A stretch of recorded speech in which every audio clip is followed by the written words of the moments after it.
JBN, we keep you informed. I am Michelle Jones, and in the news, New York mayor offers to help Jamaica stem flow of guns and drugs.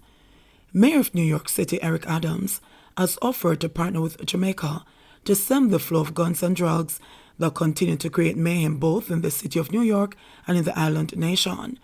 As mayor of the great city of New York, which is home to almost 1 million Jamaicans, I'm concerned about the flow of guns and ammunition, as well as drugs from New York City to Jamaica and the impact that it is having on the country as it relates to loss of life, said Adams. Some of the guns that are causing deaths in Jamaica are the same that are manufactured in the United States and are shipped to Jamaica and the region, which are also causing the same deaths in my city, he continued. Adams was addressing Sunday night's New York launch of Jamaica's 60th independence celebrations in Jamaica at the Hyatt Regency JFK Resort World Casino. He told the over 300 Jamaicans and Friends of Jamaica, headed by Prime Minister Andrew Holness, that we'll partner with your government, Mr. Prime Minister, together to be responsible for a change in the culture of the flow of guns and drugs that is destroying the public safety of both our countries in a real way. He said it was clear that New York City was what he called the heart and soul of the Jamaican diaspora, as it boasted the largest Jamaican population in America. Adams spoke of the unbelievable contribution of the Jamaican diaspora to the city, which New York cannot ignore or do without. As mayor, I want to thank the Jamaicans for their contribution at every level of commerce, public safety, health, innovation, and education. And having the Jamaicans here is a signal that we're going to strengthen those bonds that exist between us and look at the areas of education, expanding trade and increasing business between the city of New York and Jamaica, Adams concluded. In launching the Jamaica 60th Independence Anniversary in New York, Holness called for Jamaicans at home and abroad to come together to make Jamaica the greatest country on earth. The government will be bringing together all our Jamaicans so that we can look at what we have achieved over the past 60 years and have Jamaicans recommit themselves to make Jamaica advance towards economic independence as we go forward. It is right that as we celebrate 60 years, we take stock of ourselves as to how we have administered our affairs and to assess our stewardship, Holness said. He pointed out that Jamaicans should use the time leading up to the anniversary of its 60th year of independence to reflect on the country's achievements and shortcomings. The launch was also addressed by United States Senate Majority Leader Senator Charles Schumer of New York, Minister of Sports and Culture Olivia Babsy-Grange, and Jamaica's Consul General to New York Alison Wilson. Another St. Catherine cabby killed. Another taxi driver has been killed in St. Catherine. David Everton Bartley, otherwise called Sonny, 57, from St. John's Road in Spanish Town in the parish, was shot dead Tuesday morning, minutes after driving out of his home. Police said about 6 a.m., Bartley left home for work, and shortly after several loud explosions were heard. Checks were then made, and Bartley was seen slumped around the steering wheel of his white Toyota Probox motor car, suffering from what appeared to be gunshot wounds. He was assisted to the Spanish Town Hospital by residents, where he was pronounced dead. Police were later summoned, and upon arriving at the hospital, lawmen saw the body of the deceased lying on his back on a stretcher, clad in a white t-shirt, black jeans pants, and black sneakers. More than 4 taxi drivers have been killed in St. Catherine since January. On March 4, 2022, taxi driver Orlando Patterson, 29, from Gregory Park in Portmore in the parish, was shot and killed on Walks Road in St. Catherine. The police report that explosions were heard in the vicinity of the Angels roundabout about 9:20 p.m. and an alarm was raised. On March 11, 2022, 48-year-old Christopher Ellis of Old Arbor Glades, St. Catherine, was found shot to death on the El Charmaine Road in Portmore. Ellis was found near his Toyota Probox about 8:30 p.m. On April 14, 43-year-old Mark Perry, a resident of Gilden Way, Southborough, Portmore, was shot dead by unknown assailants in Independence City. Another taxi driver was shot dead that same day, also in Portmore. On January 8, Christopher Hewitt, 35, of Naysbury Villa, Spanish Town, was mowed down by a car along the Dumbler Holden Main Road in St. Catherine shortly after midnight. Man chased and shot dead on Studio One Boulevard.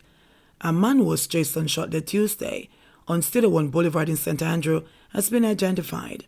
He is 37-year-old Marvin Shirley, unemployed, of a Studio One Boulevard address. Reports are that Shirley was driving a motor car along Studio One Boulevard when the vehicle was blocked by another car.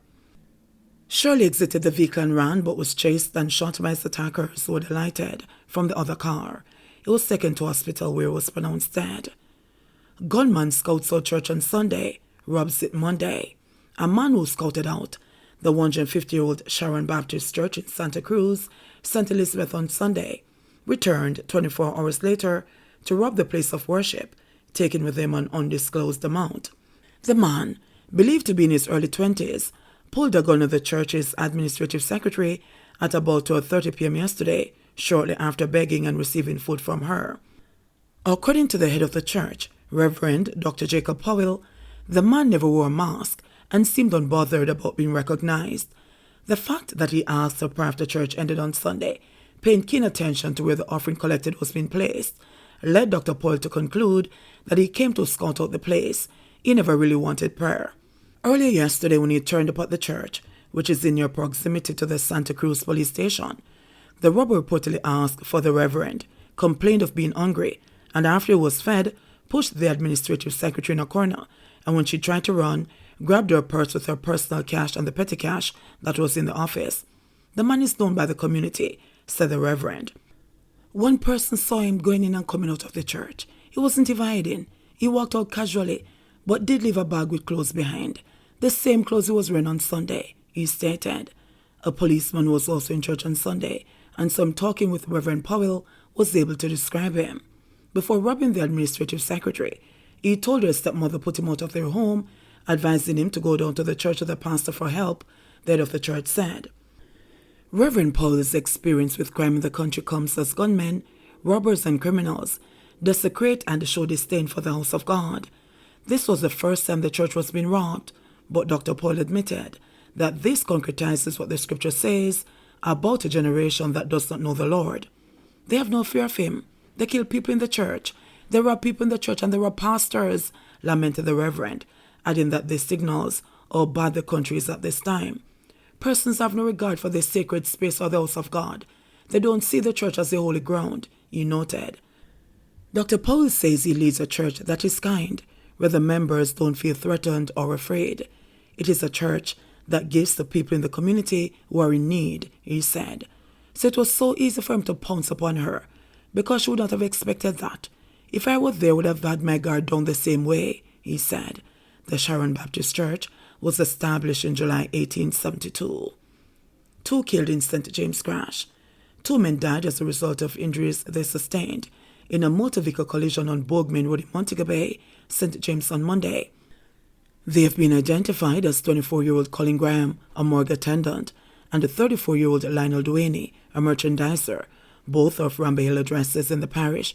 Both men were reportedly occupants of a Toyota Allen motor car that was traveling towards Hanover when the driver allegedly lost control of the vehicle, hit an embankment, and collided with a utility pole before landing in a backyard.